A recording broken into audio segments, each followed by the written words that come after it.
네, 오늘은 하나님께 집중하라라고 하는 제목으로 여러분들과 함께 주어진 본문으로 하나님의 말씀을 증거하려고 합니다.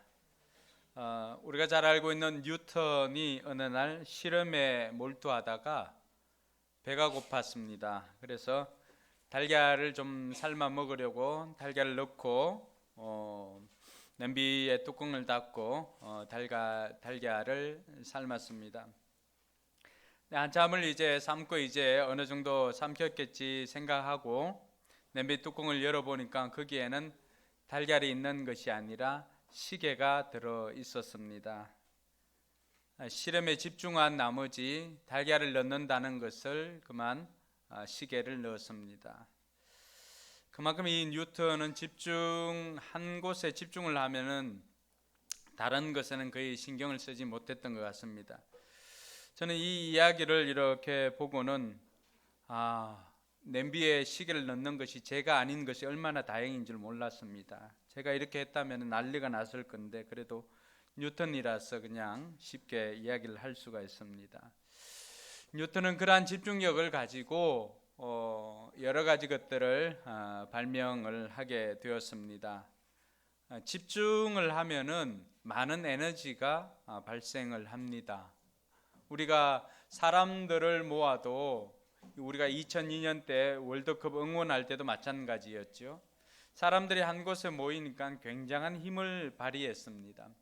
또 우리가 어릴 때 보면은 저희 때는 5학년 때인가 그때 돋보기를 이렇게 썼던 것 같은데 학교에서 자연 실험 시간에 이 돋보기를 사서 이렇게 하는 게 있지 않습니까? 그러면은 그 점심 때 나가서 돋보기를 가지고 햇빛을 모아서 거기 흰 종이를 이렇게 태우거나 할 때 그냥 퍼져 있는 햇빛으로는 어떤 것을 태우지를 못했는데 돋보기를 가지고 그 빛을 모아 보니까 굉장한 에너지가 발생하죠. 그래서 다른 것을 태우는 그런 일들도 있습니다. 여러분, 이러한 것을 모으고 하는 좀 더 집중시킬 때 레이저 같은 경우는 그 두꺼운 철판도 뚫어버리는 것이 그 집중의 힘입니다.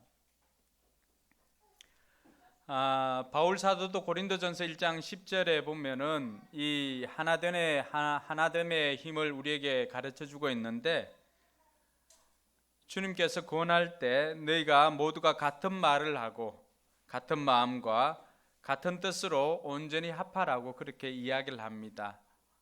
왜냐하면 그 하나됨의 힘이 얼마나 큰지, 집중의 힘이 얼마나 큰지 주님께서는 알고 계셨기 때문입니다.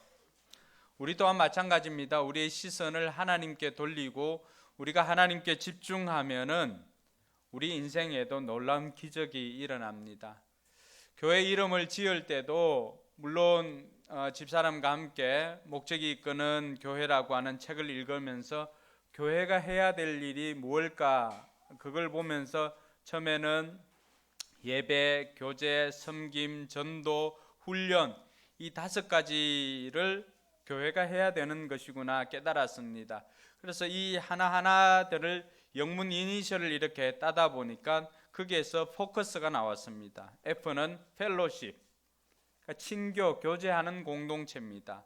O는 아울리치, 전도하는, 선교하는 공동체. C는 예배를 드릴 때 채플, 예배당 이런 개념도 있지만 예배하는 공동체가 C입니다. 그리고 U가 제일 어려웠습니다.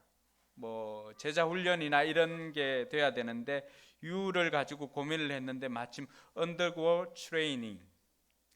그래서 밑에서 그대로 수련을 한다라고 하는 그 제자 훈련의 의미가 undergo training에 있습니다. 그래서 훈련하는 공동체.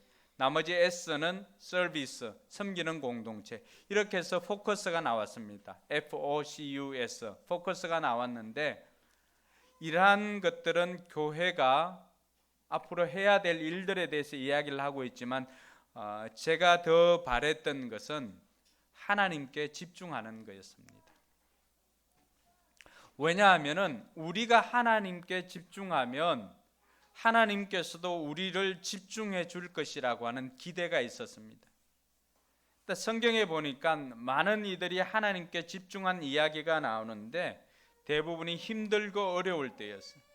힘들고 어려울 때 그들이 하나님께 집중해서 하나님께 나아갔더니 하나님께서 그들을 생각해 주었다고 이야기를 합니다. 자녀가 없었던 한나 같은 경우는 이 분인나 때문에 속이 얼마나 열불이 났는지 모릅니다. 근데 그 열불 난 것을 가지고 그냥 삭히고 있었다면 그 마음에 상처만 남았을 것인데 그 열불 난 것을 가지고 이 한나는 하나님 앞에 나왔습니다. 한나가 하나님 앞에 나와서 자신의 그 마음의 아픔이나 상처나 이런 것들이 얼마나 마음이 아팠으면은 그 하나님 앞에서 말도 제대로 할 수 없을 정도로 자신의 심정을 토로합니다. 엘리 제사장이 그 모습을 보고 있다가 대낮부터 술 먹고 와서 여기서 술 주정하면 안 된다고 할 정도로 한나가 말도 제대로 할 수 없을 정도로 그렇게 고백을 했습니다. 그러니까 한나가 엘리 제사장이 술 취한 것 아니냐고 할 정도로 그렇게 했지만은 엘리 제사장에게 내가 술 취한 것이 아니라 내 마음이 심히 아프고 아파서 이렇게 하나님 앞에 기도했습니다라고 하니까 하나님께서 그 기도를 들어주실 것이라고 하는 이야기를 들었습니다. 실제로 그 다음 구절에 보니까 하나님께서 한나를 생각하여 주사, 하나님께서 한나를 생각만 해 주었는데도 불구하고 한나에게 어떤 일이 생겼을까요? 그 이전에는 자식이 없어서 고통받는 여인이었지만 하나님께서는 한나에게 시대를 이끌어갈 수 있는 탁월한 리더인 사무엘을 그 가정에 선물로 주었습니다. 저는 이것이 바로 하나님께 집중하는 힘이라고 생각합니다. 우리가 하나님께 집중하면은 하나님께서 우리의 인생에 집중해 주실 거라고 한번 생각해 보세요. 내 삶에 무엇이 필요한지, 내가 얼마나 힘들고 아파하는지, 내가 무엇 때문에 힘들어하는지 하나님께서 다 아시고 그 문제를 해결해 주실 것이라고 하는 그 생각을 해보면은 우리의 마음은 뛸 수밖에 없습니다.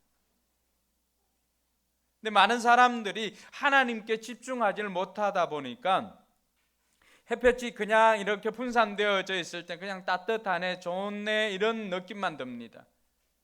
그렇지만 그것이 모일 때는 엄청난 파워를 발휘하는 것처럼 우리가 하나님께 그냥 나와서 하나님께 집중하지 않고 세상도 하나님도 그냥 다 좋은 것으로만 알고 있다면 우리는 그냥 좋은 감정만 가지고 있는 것입니다. 그런데 우리가 하나님께만 집중하면 어떤 일이 생길까요? 우리가 하나님께만 집중하면 하나님도 우리에게 우리 인생을 집중하면은 그 자체로 우리에게는 놀라운 기적이 일어나는 것입니다. 여러분, 기도할 때도 우리가 처음에 소리 내어서 기도하는 이유는 기도하는 그 순간만큼 하나님과 나와의 단독의 그 관계를 가지려고 합니다. 그런데 여러 가지 산만한 생각들이 다 들지요. 기도할 때 왜 눈을 감을까요? 눈을 뜨고 있으면 이것저것 다 보이니까 하나님께만 집중할 수가 없습니다. 그래서 하나님께만 집중하려고 눈을 감아보니까 눈을 감으니까 어떻습니까? 이제는 머릿속에서 생각들이 막 오만 생각들이 다 듭니다. 그래서 이 오만 생각들을 없애려고 하는 것이 처음에는 소리를 내어서 하나님 앞에 집중을 합니다. 하나님께서 행하신 일들이나 내게 필요한 것들이나 이런 것들을 막 간구를 합니다. 소리 내어서 구하다 보면은 어느 순간인가 기도를 좀 긴 시간 하다 보면은 마치 하나님 앞에 내가 있는 것처럼, 실제로 그렇지만은 하나님과 내가 함께 있는 것이 느껴지고 그 순간에는 그렇게 많은 말을 하지 않아도 작은 것으로도 질문하고 하나님께서 내 마음에 답을 주시고 하는 이런 대화가 이루어질 수가 있는 것입니다. 그건 역시도 우리가 집중할 때 생길 수 있는 것입니다. 저와 여러분들이 그동안 많은 부분에 있어서 하나님께만 집중하는 이 훈련들을 많이 하지 못했기 때문에 하나님의 음성을 잘 들을 수가 없었습니다. 근데 이제부터라도 우리가 하나님께만 집중하면, 하나님께서 우리 인생을 집중해주면 우리 인생에는 놀라운 기적이 일어나게 되는 것입니다. 여러분들에게 있는 그 문제, 그것이 질병이든지 아니면은 관계 문제든지 무슨 어떤 해결해야 될 것이 있다라고 한다면은 여러분 이번 기도회 기간 중에 하나님께 집중해 보시기 바랍니다. 그럼 하나님께서 여러분의 인생 가운데 어떻게 일을 행하실까 기대하면서 이번 다니엘 기도의 기간 중에는 하나님께 집중해서 기도할 수 있기를 주님의 이름으로 축원합니다. 오늘 말씀해 보니까 다윗이 하나님 앞에 노래하는 것이라고 표제에 나와 있습니다. 1절에 보니까 다윗이 그런 고백을 합니다. 주님, 나의 마음을 다 바쳐서 감사를 드립니다. 다윗이 감사를 드리고 있습니다. 근데 이 다윗이 감사를 드리고 있는데 다윗의 그 형편을 보니까 실제로는 감사할 형편이 아니었습니다. 여러분 13절 한번 보시면은 시편 9편 13절 같이 한번 읽어볼까요? 주님, 나에게 은혜를 베풀어 주십시오. 죽음의 문에서 나를 이끌어내신 주님, 나를 미워하는 자들에게서 받는 고통을 살펴주십시오. 조금 띄워주시기 바랍니다. 다윗의 형편이에요. 다윗이 1절에서 하나님 앞에 나는 하나님께 감사를 드립니다 라고 하지만은 실제로 다윗의 삶을 보고 형편을 보니까 감사할 형편이었는가를 보니까 그렇지 않더라고 하는 거예요. 다윗이 지금 어떤 상황이에요? 은혜가 필요한 상황이에요. 하나님께서 은혜를 베풀어 주시지 않으면 살 수 없는 그런 상황입니다. 어떤 상황입니까? 첫 번째는 죽음의 문 앞에 있는 거예요. 죽음의 문에서 나를 이끌어내신 주님. 다윗이 죽음의 문, 그 죽을 지경인 그 상황 가운데 있음을 고백을 하고 있습니다. 그러면서도 그 상황 가운데서 나를 건져주실 주님을 생각하면서 오늘 다윗은 감사하고 있는 거예요. 또 어떤 상황입니까? 나를 미워하는 자들에게서 받는 고통을 살펴주십시오. 다윗은 많은 사람들이 다윗을 칭송도 하기도 하고 지금도 이스라엘 백성들이 가장 존경하는 왕이 다윗입니다. 그러나 다윗이 자신이 직접 통치를 할 때였던가 아니면은 또 자기 아들에게 쫓길 때나 여러 가지 사울에게 쫓길 때나 이런 상황들을 보면은 칭송만 하는 것이 아니라 다윗을 미워하는 사람들도 많이 있었다는 것을 알 수가 있습니다. 여러분 한 사람이 자기를 미워하는 것을 알아도 그것을 견디기가 얼마나 힘이 듭니까? 그런데 오늘 다윗은 어떻게 고백합니까? 미워하는 자가 아니라 미워하는 자들입니다. 미워하는 자들. 그러니까 한두 사람이 아니라고 하는 것이죠. 많은 사람들이 자기를 미워하고 있는 이런 상황입니다. 삶은 죽을 지경이죠. 사람들 관계는 다른 사람들이 자기를 미워한다는 것을 다 알 정도입니다. 근데 이런 상황에서 다윗이 택한 것이 뭐라고요? 감사합니다. 감사. 시편 23편 우리가 잘 알고 있는 시편 23편도 다르지 않지요. 시편 23편에 보면은 어떤 고백이 나옵니까? 사망의 음침한 골짜기를 지날지라도, 물론 그 이후의 고백은 주님께서 주님의 지팡이와 막대기로 나를 지켜 안위해 달라고 하는 그 고백이 있습니다. 그런데 시인이 지금 겪고 있는 건 어떤 상황이에요? 사망은 음침한 골짜기를 경험하고 있는 거예요. 5절 그 6절에 가보면은 또 어떻게 이야기합니까? 원수의 목전에서 내게 상을 베풀어 주시리라고 하는 그 고백을 합니다. 그러면 여러분 죽음의 골짜기를 지났는데 그 죽음의 골짜기를 지나고 난 다음에 또 맞이하는 게 뭡니까? 원수들이 자기를 괴롭히고 있는 거예요. 원수들이 자기 앞에 있는 거예요. 그러니까 이런 것들이 우리 인생 가운데 반복해서 오고 우리 인생에서 겹쳐서 온다면은 어떻게 우리가 이것을 이겨낼 수 있을까요? 다윗이 노래하고 있는 이 현장은 우리의 삶과 크게 떨어져 있지는 않습니다. 시대적으로는 수천 년 떨어져 있지만은 그 삶의 형편이나 처지는 결코 다르지 않는 것 같아요. 우리가 이 자리에 있지만은 우리가 주중에 우리의 삶의 현장을 보면 어떻습니까? 수많은 죽음의 위기들 속에 있고, 그리고 많은 사람들 관계에서 다 우리를 좋아하는 것은 아니잖아요. 때로는 우리를 미워하는 사람도 있고 또 내가 미워하는 사람도 있고, 이런 상황 가운데서 할 수 있는 것이 뭘까요? 우리 주변에 예기치 못할 일들이 얼마나 많이 일어나는지 모릅니다. 우리 누나네 가정도 어제 잠깐 조카 집에 왔다가 결혼식에 참석하고 오늘 여기에 참석했다가 대구에 내려가려고 했는데, 결혼식 가려고 집에서 그 조카 집에서 잠깐 자고 이천에서 자고 출발을 했는데 채 20분이 지나도 않아 가지고 차가 도로에서 퍼진 거예요.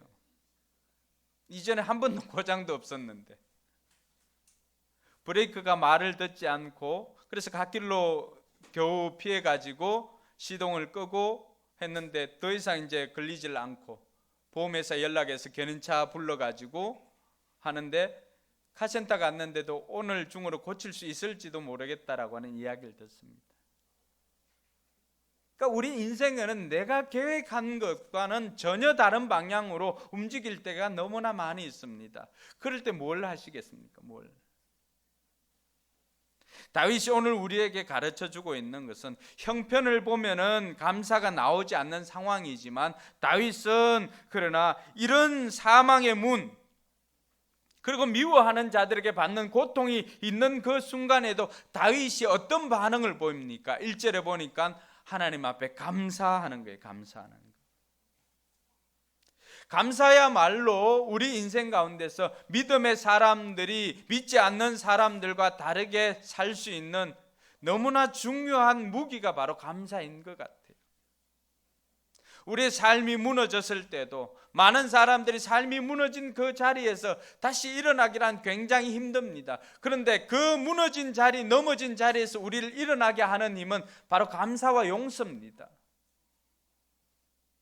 그것이 우리로 하여금 일어나게 만들고, 그것이 우리로 하여금 다시금 뛸 수 있게 만들어주는 것입니다. 실패 그 자체로 둘 때에는 아무런 힘이 없습니다. 그러나 그 실패 가운데서 우리가 감사할 때 그 자리에서는 실패를 경험으로 바꾸는 힘이 생기게 되는 것입니다. 그게 바로 감사입니다.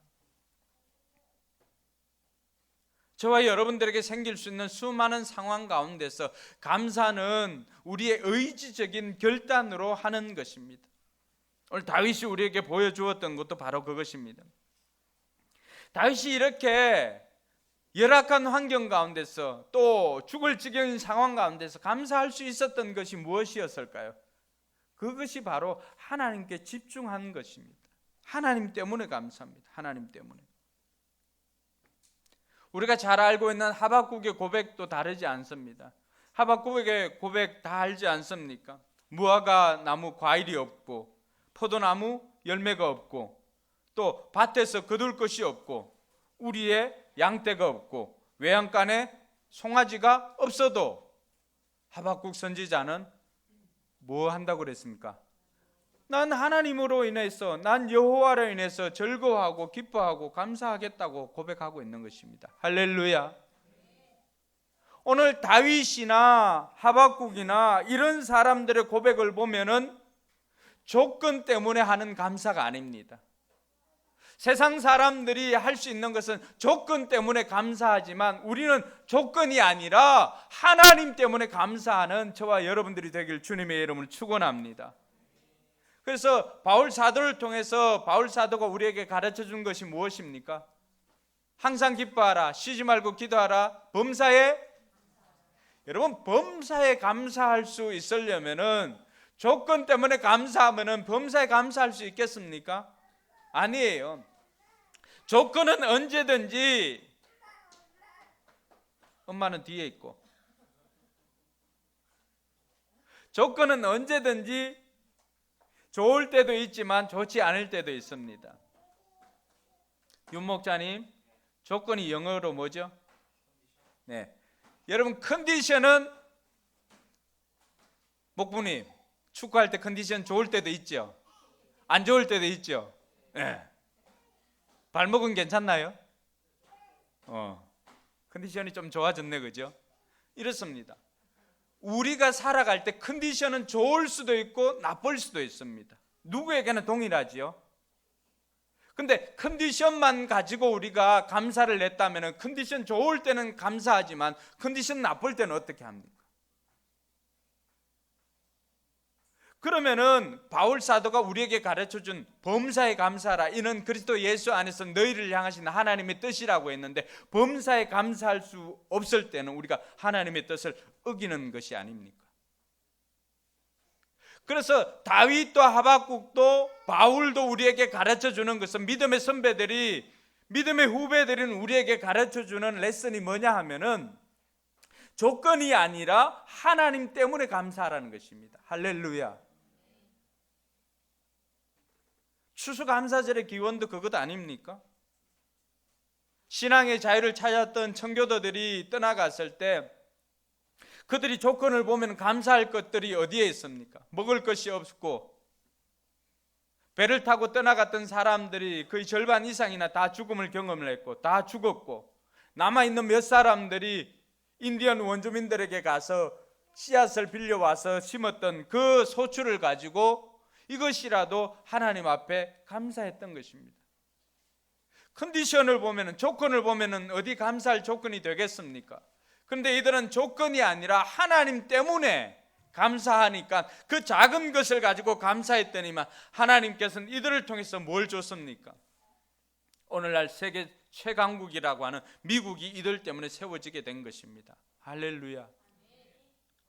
우리의 상황을 돌아보면은 감사할 수 없는 조건들도 우리에게도 많이 있습니다. 그렇지 않습니까?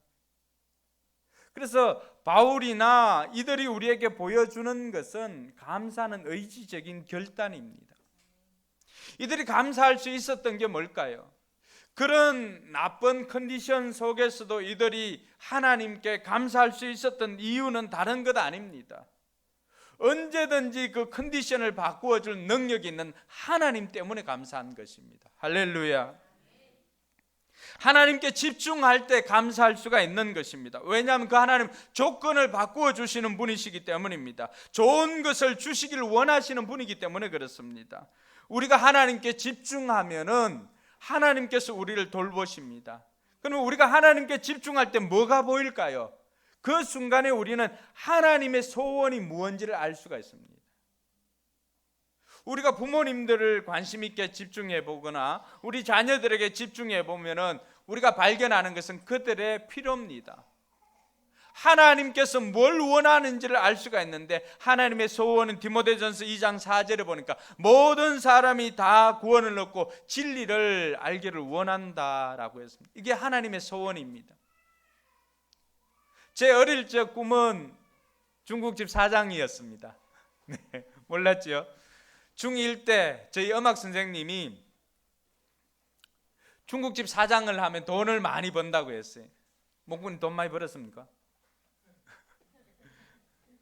박재덕 선생님이 중국집 사장을 하면 돈을 많이 벌 수 있다라고 하는 그 이야기에 저는 중1 때 제 마음속의 꿈은 중국집 사장으로 마음속에 간직했습니다. 왜냐하면 워낙 집이 가난했기 때문에 정말로 돈을 많이 벌어보고 싶었습니다. 나중에 알고 보니까 그냥 중국집이 아니라 화교들이었어요. 화교들은 현찰이 들어가면 절대 주머니에서 안 나온대요. 그래서 그 사람들이 돈이 그렇게 많다라고 했습니다. 근데 제가 중1 때는 중국집 사장이었는데 좀 철들고 중1 때부터 운동을 하고 이렇게 하다가 중3 때는 꿈이 바뀌었습니다. 체육 선생님으로. 그리고 고등학교 진학을 할 때, 고등학교 진학을 해서는 또 꿈이 바뀌었습니다. 그때는 체육 교수가 되는 게 꿈이었습니다. 스포츠 기자나. 그래서 저는 인문계였지만은, 문과였지만은 시험을 칠 때 고3 때는 예체능계로 했습니다. 예체능계로 해가지고 전국에서, 전국 모의고사 치면은 전국에서도 그 1000명 등수 안에 들어갈 정도로 예체능계에서는 이론은 잘했습니다. 그러다가 제가 대학에 들어가가지고, 물론 처음에 시험을 쳤던 곳은 저기 강원대학교 체육교육학과였는데 보기 좋게 떨어졌습니다. 왜냐 하니까 우리는 선배들이 지금까지도 저희들이 뭐 인문계로는 처음이었지만은 선배들이 없으니까 체육 시험을 치는데 어떻게 치는지 누구 하나 가르쳐 주는 사람도 없었어요. 그렇게 가서 처음에 우리가 학력고사 칠 때였으니까 처음에 가서 학교에 시험을 치고 그 다음 날에 실기를 칩니다. 실기를 치는데 처음에 시험을 치고 난 다음에 다음 날 실기 치려고 기다리는데 연습을 하는데 어떻게 해야 되는지 몰랐어요. 우리가 할 때 손 짚고 핸드 스프링이 있었거든요. 근데 우리는 그냥 넘기에 급급했는데 그 옆에 이제 다른 운동장에서 이제 다른 학교 아이들도 온 아이들도 연습을 하는데 보니까 그 선배들이 강원대학교 다니는 선배들이 있어요. 체육과 다니는 선배들. 그 선배가 애들 데리고 연습을 시키는데 보니까 우리 학원이 전혀 달랐어요. 나는 그냥 와서 넘기에 바빴는데 그 아이들은 딱 오면 이렇게 딱 서잖아, 그죠? 서고는 딱 이렇게 쫓아가가지고 딱 이렇게 넘고는 딱 이렇게 하고 마치 그 체조하는 것처럼 우리는 그냥 쫓아가가지고 넘고 그냥 겨우 이렇게 서기에 바빴는데 그 아이들은 자세까지 다 가르쳐줍니다. 그리고 그날 가서 알았던 거는 우리 시험이 운동장에서 치는 게 아니라 체육관에서 친다는 거 알았습니다. 제가 머리 나고 체육관에 들어간 적이 없습니다. 촌에 그냥 맨땅 운동장이었는데 시험을 체육관에서 친다고 하니까 여러분 체육관에서 치는데 제자리 멀리 뛰기는 실기 시험이 만점이 246cm예요. 이렇게 해가지고 햇가루를 이렇게 찍어서 여기서 이렇게 해가지고 뛰는데 땅에서는 다 뭐 260 이렇게 뜁니다. 근데 마룻바닥에서 이렇게 뛰니까 246이 안 나와요. 서울 최고 출신 그 두 사람 덩치가 보니까 190 정도 돼요. 남자 여자. 얘들은 마룻바닥에서 뛰는데도 뛰니까 280이에요. 한 번에 280, 290이에요. 어느 누구도 가르쳐 주지 않고 체육관에서 생전 처음 체육관에 들어갔는데 거기서 이 미끄러운 정도도 모르고 하는데 신발도 그 애들은 뭐 배구 선수들 신는 거 있잖아요. 실내에서 신는 거 그런 거 다 하는데요. 우리는 그때 이제 처음에 했으니까 메이커 신발 그때 처음 사봤어요. 아티스 뭐 이런 거 신다가 스펙스 이런 거 하다가 다른 애들은 다 앞에 프로가 달려있더라고요. 프로 스펙스. 그 시험 친다고 제가 이제 그 프로자가 달린 신발을 샀어요. 그것도 뭐 프로 스펙스 나이키 이런 게 아니에요. 프로 월드컵. 들어보셨나요? 월드컵은 W 이건데 프로 월드컵은 옆에 이런 게 붙어가지고 프로 월드컵이에요. 그거 신고 시험을 쳤어요. 시험을 치니까 축구 리프팅 200개, 배구 토스 200개, 농구 골미슛 30초 안에 그 16개 그걸 치는 거예요. 근데 배구 토스를 내보니까 토스를 이렇게 했어요. 근데 배구공 우리가 그 2m 30 이상 올려야 되거든요. 토스를 한 개씩 이렇게 하는데 근데 2m 30 이상 안 되면은 개수로 치지도 않고 토스를 이렇게 하는데 배구공하고 옆에 그 위에 있는 뭐죠? 등하고 같이 이렇게 돕니다. 같이 뱅뱅. 아무도 가르쳐 주지 않으니까 그렇게 해서 실기를 치고 그 다음 날에는 또 면접을 보는데 땀복을 처음 샀으니까 이 땀복 메이커 있는 거 얼마나 자랑하고 싶겠어요. 그래서 시험 치러 딱 가가지고 면접 보려고 딱 있는데 또 4학년 학생들이 와가지고 인마들 면접 보는데 뭔 추리닝을 입고 왔어. 빨리 옷 바꿔 입고 와. 근데 저는 뭐 여인숙의 여관에 방을 얻어놓고 이렇게 시험 4일 쳤거든요. 근데 거기에 갈 수 있는 형편도 아니고 마침 옆에 시험 치는 애 중에 그 교동에 사는 친구가 있어요. 그래 그 친구 얼굴도 모르고 지금도 얼굴도 모르고 이름도 모르는데 자기 집에 가서 옷 가지고 와서 바꿔 입고 그렇게 시험을 쳤어요. 되겠어요 그렇게 해가지고. 목부님 어떻게 됐을까요? 붙었을까요? 떨어졌어요.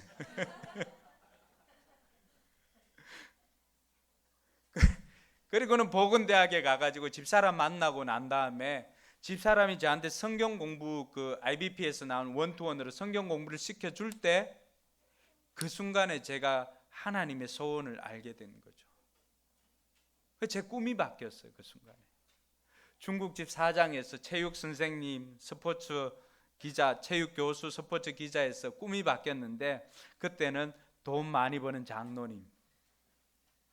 돈 많이 벌어가지고 장로님 돼가지고 하나님 일 많이 하고 싶었어요. 근데 제가 나중에서야 이제 결혼을 하고 난 다음에 라이언 일병 구하기라고 하는 그 영화를 보다가 제가 목회를 해야 되겠다고 결정을 하게 됐어요. 거기에 보면은 라이언이라고 하는 이 한 명을 구하기 위해서, 왜냐하면 사형제가 전쟁에 참석을 했는데 삼형제가 다 죽었어요. 2차 대전 때. 그러니까 이 사형제를 군에 보낸 엄마의 마음은 어떡할까요? 그래서 미국 국방성이 이 마지막 남아있는 라이언을 구해다가 살려서 엄마한테 보내주라고 하는 거예요. 3명 다 죽었거든요.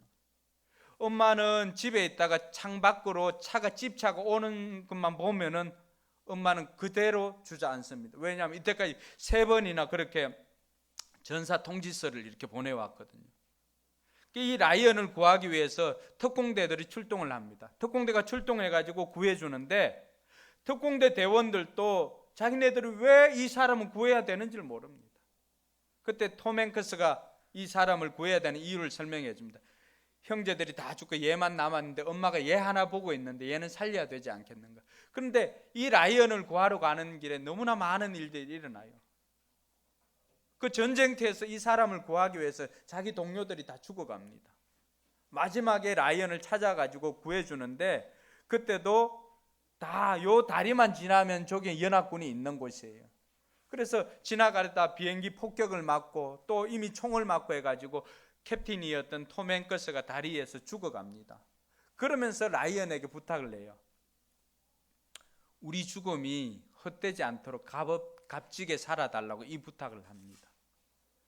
저는 그 전쟁 영화였는데 그 영화를 보다가 톰 행크스가 맷 데이먼한테 값지게 살아달라고 하는 그 부탁을 할 때 예수님께서 나한테 내 죽음이 헛되지 않도록 최선을 다해 살아달라고 하는 그 부탁으로 제가 그 영화에 오버랩이 돼가지고 하염없이 눈물을 흘렸어요. 전쟁 영화인데. 그때 저는 집사였고 같이 보러 갔던 전도사님 한 명 있고 청년 한 명이, 이 친구가 이제 경대 다녔던 친구인데 그때 학교 시험이었는데 시험을 안 보고 저하고 같이 세 명이 갔었어요. 참 미안했는데 지금은 좀 덜 미안한 게 이 친구가 검사가 돼가지고 그래도 제가 좀 덜 미안합니다. 네. 근데 그때 제가 그 이야기를 보면서 예수님께서 우리에게 내 죽음이 헛되지 않도록 최선을 다해 살아달라고 하는 그 이야기를 듣고 오열을 하면서 하나님, 제 남은 생에는 하나님, 예수님의 죽음이 헛되지 않도록 최선을 다해 살겠습니다. 그리고 그 결과물이 제게 맡겨주신 아이들입니다라고 그렇게 고백을 했습니다. 라이언 일병 구하기 첫 장면이 바로 그 라이언이 할아버지가 되어가지고 와서 캡틴에게 이 경례를 하면서 캡틴이 부탁한 대로 정말로 최선을 다해 살았습니다 하고는 그 결과가 저들입니다 이렇게 보여줍니다. 그럴 때 카메라 이 앵글이 뒤쪽을 비춰주는데 뒤쪽에 보면은 한 60-70명의 가족들이 이렇게 있습니다. 라이언의 가족들이. 저는 그 모습을 보면서 제가 그때는 그 주일학교 1, 2, 3, 4학년 담당하고 그때는 5, 6학년인가 이 아이들 담당할 때 부장으로 있을 때인데 하나님, 정말로 하나님께서 맡겨진 영혼들 제가 최선을 다해서 주님께로 올려드리겠습니다 하고 그 아이들이 저들입니다 고백하고 싶었습니다. 그런데 제 꿈이 바뀌게 되더라고요. 제가 이전까지 제 삶에 포커스를 맞추고 제 삶에 집중을 했을 때는 돈 버는 것이 그냥 저의 목적이었어요. 그러니까 제 꿈도 그냥 중국집 사장님이었고 그냥 좀 놀면서도 가르칠 수도 있고 내 시간을 가질 수 있는 체육 선생이었지만은, 근데 예수 그리스도를 알고 하나님을 만나고 난 다음에 내 꿈이 바뀌게 된 것은 하나님께 집중하니까 하나님의 소원이 보이더라고 하는 것이. 그게 뭐냐 보니까 영혼구원이에요. 모든 사람이 구원을 받고 하나님을 아는 것, 진리를 아는 것에 이르기를 원한다는 그 하나님의 소원을 발견하고는 제 꿈이 바뀌게 되는 순간이었죠. 우리가 하나님께 집중하면은 우리의 삶도 바뀌어질 뿐만 아니라 하나님의 소원도 알게 되어서 우리의 삶이 변화될 줄로 믿으시기 바랍니다. 다윗이 우리에게 가르쳐주는 그 첫 번째 레슨이 상황이나 조건이 아니라 하나님께 집중하면 우리는 감사의 인생을 살 수 있다라고 하는 것입니다. 둘째로 보니까 다윗이 오늘 하나님 앞에 감사할 때 1절 다시 한번 보시면은 주님 나의 마음을 다 바쳐서 감사를 드립니다 이렇게 되어 있습니다. 마음을 다 바쳐서. 우리가 있는 개역 개정에는 전심으로 다윗은 하나님 앞에 감사할 때 그냥 그저 감사 이게 아니라 전심으로 온 마음 다해서 힘을 다해서 하나님 앞에 감사하고 있는 모습을 봅니다. 실제로 다윗은 입술로만 그렇게 고백한 것이 아니라 하나님의 성전을 짓기 위해서 역대기에 보면은 자기 역량 이상으로 감당을 했습니다. 금을 준비해놓고 은을 준비해놓고 그리고 나무를 해놓고 이 모든 것들을 힘에 지나도록, 여러분 왕이라고 해서 어떻게 그 다 쓸 수가 있겠습니까? 그런데 자기 사유재산을 들여가지고 그렇게 준비해서 하나님 앞에 드리는 모습을 봅니다. 오늘 우리가 하나님 앞에 드리는 감사의 예물이나 우리가 하나님 앞에 드리는 감사의 제사는 정말로 우리가 최선을 다해서 온 마음을 다해 드리고 있는지 우리 스스로 자문을 해봐야 될 것입니다. 우리가 셋째 주에는 추수감사주일로 지키게 되는데 추수감사주일이 뭡니까? 하나님께서 나로 하여금 일하게 하시고 그 추수한 것에 하나님께 감사로 제사를 드린 날이 추수감사주일 아닙니까? 다윗이 우리에게 가르쳐 주는 것이 뭡니까? 전심으로 마음을 다하여서 감사를 드리고 있느냐라고 하는 것입니다. 우리의 헌금이, 우리의 예배가, 우리의 시간 정말로 최선을 다해서 하나님 앞에 감사로 제사를 드리고 있느냐라고 하는 것입니다. 사도 바울은 고린도후서 8장 1절과 2절에 보면 마게도냐 성도들에 대해서 칭찬을 합니다. 마게도냐 교회 성도들을 보면서 그 사람들이 환난과 많은 시련 가운데서도 넘치는 기쁨과 극심한 가난이 그들의 풍성한 연보, 풍성한 헌금을 낳게 하였다고 그렇게 고백을 하고 있습니다. 여러분 가난하고 또 조건이나 상황을 보면 환난이나 많은 시련 가운데도 있지만 마게도냐 성도들이 했던 것은 하나님 나라를 위해서 힘에 지나도록 풍성하게 하나님 앞에 감사의 예물을 드렸다고 그렇게 이야기를 하고 있는 것입니다. 하나님께서 모세를 통해서 이스라엘 백성들이 적과 꿀이 흐르는 땅 가나안 땅에 들어갔을 때 어떻게 하면 잘 되고 크게 번성하게 될 것인가 비결을 가르쳐 주었습니다. 신명기 6장 3절에 보니까 적과 꿀이 흐르는 땅에서 잘 되고 크게 번성하게 될 말씀을 주었나라고 하는데 그 말씀이 뭔가? 그 말씀 우리가 잘 알고 있는 쉐마입니다. 신명기 6장 4절부터 나오는 들으라 이스라엘, 쉐마 이스라엘. 거기에 보면 주님은 오직 한 분뿐이시다라고 고백을 하면서 가르쳐주는 것은 너는 마음을 다하고 뜻을 다하고 힘을 다하여 주 너의 하나님을 사랑하라고 하는 것입니다. 내가 오늘 명하는 이 말씀을 마음에 새기고 자녀들에게도 부지런히 가르쳐주라고 말합니다. 마음을 다하고 뜻을 다하고 힘을 다하여 하나님을 사랑하고 있는지 우리 스스로가 하나님 앞에 물어봐야 할 것입니다.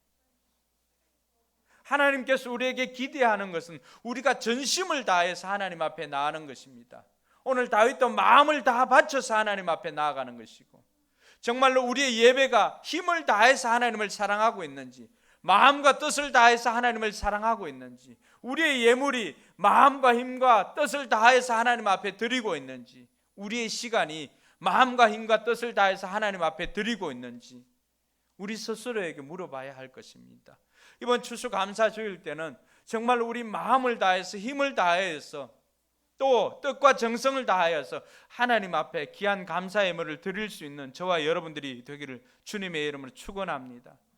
우리가 이렇게 하나님 앞에 심어 놓지 않으면 언제 힘들까요? 정작 우리에게 하나님의 은혜가 필요할 때가 있습니다. 정말로 위기의 순간, 어려움의 순간 다른 사람의 도움이나 하나님의 도움이 필요한 그 순간에 하나님 앞에 간구해야 하는데 심은 것이 없으니까 거둘 것이 없더라고 하는 것입니다. 교회를 처음 시작하고 하나님께서 우리에게 주셨던 마음이 그것이에요. 심은 것이 없는데 어떻게 거둘 수 있겠느냐라고 하는 것입니다. 하나님 앞에 도움을 요청해도 이전에 심어 놓은 것이 없으니까 도움을 받을 길이 없습니다. 저희 어머님은 어릴 때부터 외할머님이 무당이었기 때문에 그 전문 무당은 아니었고 점을 봐주는 사람이기 때문에 구슬해주는 그 음식 먹고 자랐습니다. 외갓집에 다른 소득원도 있었겠지만 많은 부분이 할머니가 점을 봐주고 해서 엄마가 그 밥을 먹고 살았겠죠. 그리고 엄마가 결혼해서 우리 집에 와서 그때도 여전히 배를 타고 하니까 구슬하기도 했겠죠. 그러고 난 다음에 암을 통해 가지고 암 때문에 예수를 믿게 되었습니다. 예수를 믿고 난 다음에 하나님 앞에 도움을 요청하고 하나님 앞에 도움을 구해도 하나님께서 깨닫게 해주시는 것은 지금까지는 귀신에게 드려진 음식을 먹고 그렇게 자라고 그렇게 섬겼지만은 정작 하나님 앞에는 심은 것이 없더라고 하는 것이죠. 여러분들은 어떠세요? 우리 여러분들이 하나님을 믿고 하나님 앞에 나아가고 하였지만 얼마나 하나님 앞에 하나님 나라를 위해서 심고 하였습니까? 그러다 보니까 정작 구해야 될 때는 얻지를 못하는 것입니다. 그때부터 하나님께서 저희 어머님께 깨닫게 해주신 것은 그동안 귀신들에게 정성 들여 바쳤던 그만큼이나 하나님께 드리라고 하는 것이었습니다. 그래서 어머님은 자신이 비록 아픈 몸이었지만은 가서 일한 것, 그것에는 분명한 11조를 하나님 앞에 드리고 하나님 앞에 감사 예물을 드리고 하는 그 삶을 저에게 보여주었습니다. 여러분, 우리가 하나님 앞에 심지 못하면 거둘 것이 없습니다. 오늘 다윗이 우리에게 가르쳐 주는 것은 마음을 다하여서, 많은 액수가 아니라 자기 있는 형편에서 마음을 다해서 하나님 앞에 드리는, 마음을 다하고 뜻을 다하고 힘을 다하여 하나님을 사랑하는 그 마음에서 다윗은 하나님 앞에 고백하며 드렸던 것입니다. 오늘 저와 여러분들도 마음을 다해서 하나님 앞에 예물도 드리고 또 예배도 드리고 시간도 드리는 저와 여러분들이 되길 주님의 이름으로 축원합니다. 다윗은 그 하나님을 전파하겠다고 결단합니다. 1절에 보니까 주님의 놀라운 행적을 쉼없이 전파하겠습니다. 마음을 다 바쳐서 감사를 드리고 난 다음에 다윗의 고백이 뭡니까? 주님의 놀라운 행적을 쉼없이 전파하겠습니다. 은혜를 경험한 사람의 대표적인 것들은 뭡니까? 하나님께서 행한 일들을 자랑하겠다는 것입니다. 자랑하겠다는 것입니다. 이것을 다른 말로 표현하면 간증이라고 합니다. 여러분, 여러분 삶 가운데 얼마나 많은 간증들이 있습니까? 가정교회는 특별히 간증이 많습니다. 큰 것이 아니라고 할지라도 작은 것이라고 해도 우리가 표현할 수가 있어야 됩니다. 늘 이야기하지만 우리 교회 성도들은 3가지 간증이 있어야 됩니다. 먼저 자기가 어떻게 구원받았는지 구원에 대한 간증이 있어야 됩니다. 그리고 둘째는 자기가 어떻게 기도한 것들이 어떻게 기도 응답을 받았는지 기도 응답에 대한 간증이 있어야 됩니다.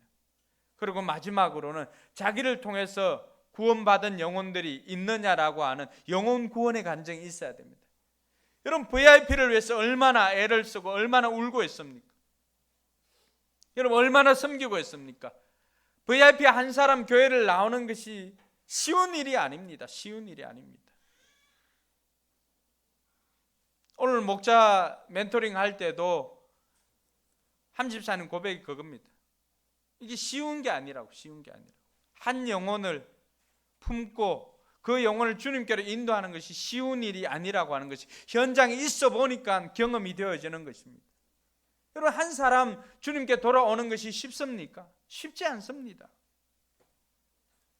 그 영혼이 돌아오도록 우리가 육신적으로 그들의 필요를 채워주고 섬기고 그렇게 섬겼던 내용들이나 그 영혼들이 변화될 수 있도록 그들을 위해서 눈물 뿌려가며 기도했던 그 기도와 이런 섬김과 육적인 섬김과 영적인 섬김을 통해서 결국 그들이 주님께로 나아왔을 때 그 기쁨, 그 기쁨이야말로 우리 인생의 소중한 구원 스토리 아니겠습니까?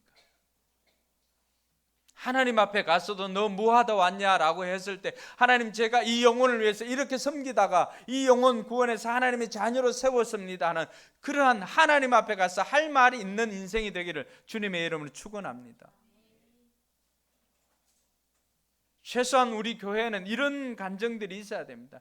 내가 구원받은 간증, 기도 응답 받은 간증, 다른 사람을 어떻게 구원했는가 하는 그런 간증을 가지고 하나님 앞에 그 하나님의 행하심을 자랑하는 저와 여러분들이 되길 주님의 이름으로 축원합니다.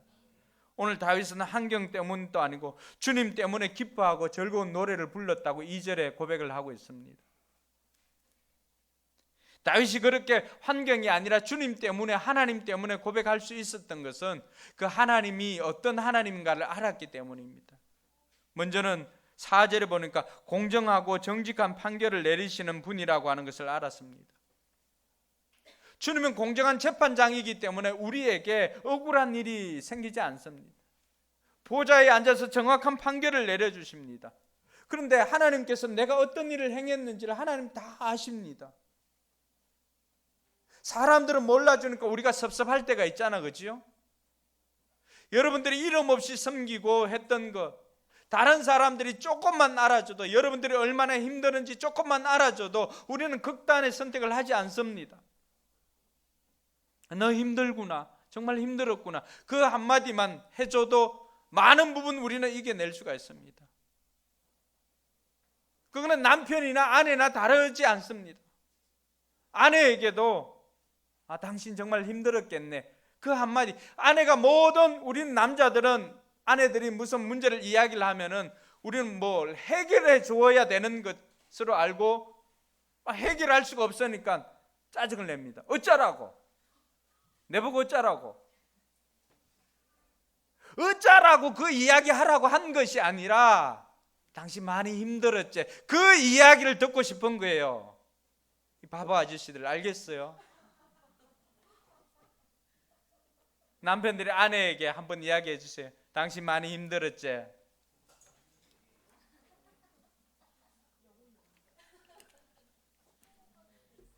그 이야기를 들을 때 아내들이 원하는 거는 네 보고 뭐 어쩌라고 하는 게 아니에요. 그러니까 내가 힘들다는 거 좀 알아달라는 거예요.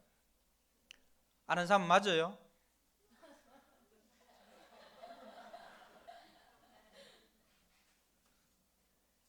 전 사람 알겠어요? 네 보라고 네 보고 어쩌라고 하라는 거 아니에요. 그냥 알아달라는 거, 내가 힘들다 이거 알아달라는 거예요.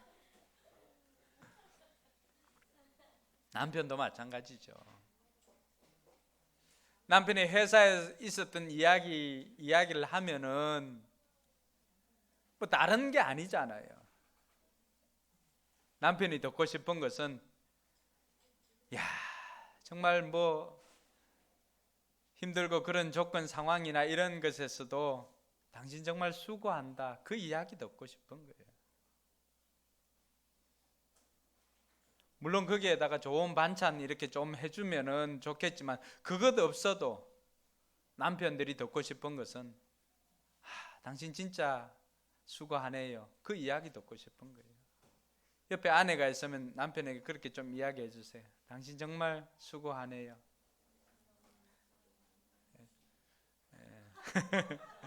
수면 잠에 쥐 패듯이 이렇게 하지 말고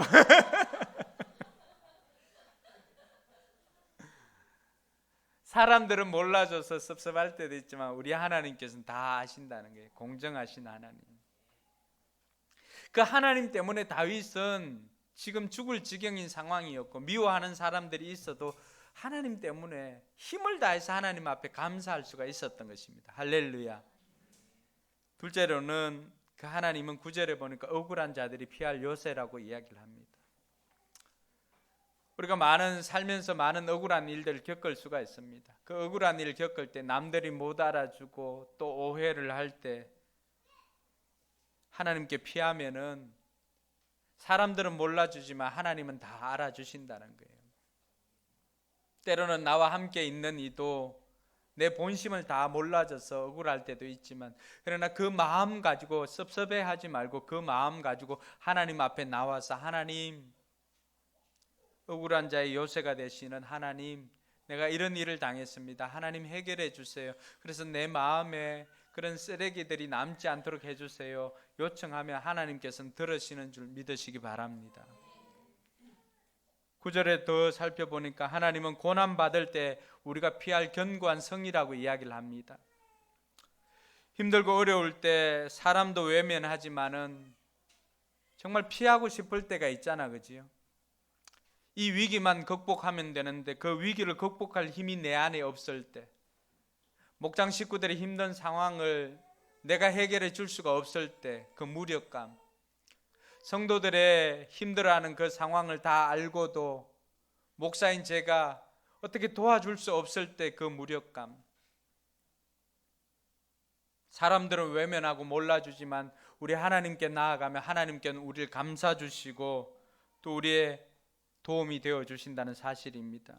그래서 시편 50편 15절에 보면은 하나님께서 우리에게 요청하는 것이 있습니다. 환난 날에 나를 부르라. 내가 너를 건지리니 네가 나를 영화롭게 하리라. 한번 따라할까요? 환난 날에 나를 부르라. 내가 너를 건지리니 내가 나를 영화롭게 하리라. 할렐루야. 힘들 때 여러분 혼자 고민하지 마시고 하나님 앞에 부르짖으라는 것입니다. 그러면 하나님께서 건져주시고 그것으로 말미암아서 여러분들이 하나님을 영화롭게 할 것이라고 말하고 있습니다. 사랑하는 성도 여러분, 다윗의 인생을 보면은 조건이 아니었지요. 하나님 때문에 힘을 다해서 감사하는 인생이었습니다. 오늘 저와 여러분들이 조건을 보면은 우리 입술에 감사보다는 불평이나 원망이 나오기 십상입니다. 그런데 불평이나 원망을 선택한 것이 아니라 의지적으로 결단하고 감사했던 다윗, 결국 그 인생이 어떻게 될 것이라고 하는 거 우리가 다 알지 않습니까? 하나님 마음에 합한 사람으로 하나님께서 그를 많은 사람들이 본보기로 모델로 세워주셨다는 것을 우리는 다 알고 있습니다. 오늘 저와 여러분들의 삶도 감사하는 삶으로 하나님께 집중할 때 하나님께서도 우리 인생에 집중해 주심으로 우리의 삶이 놀라운 인생으로 바뀌게 될 줄 믿으시기 바랍니다. 기도하겠습니다. 오늘 들은 말씀을 생각하면서 기도하기를 원합니다. 여러분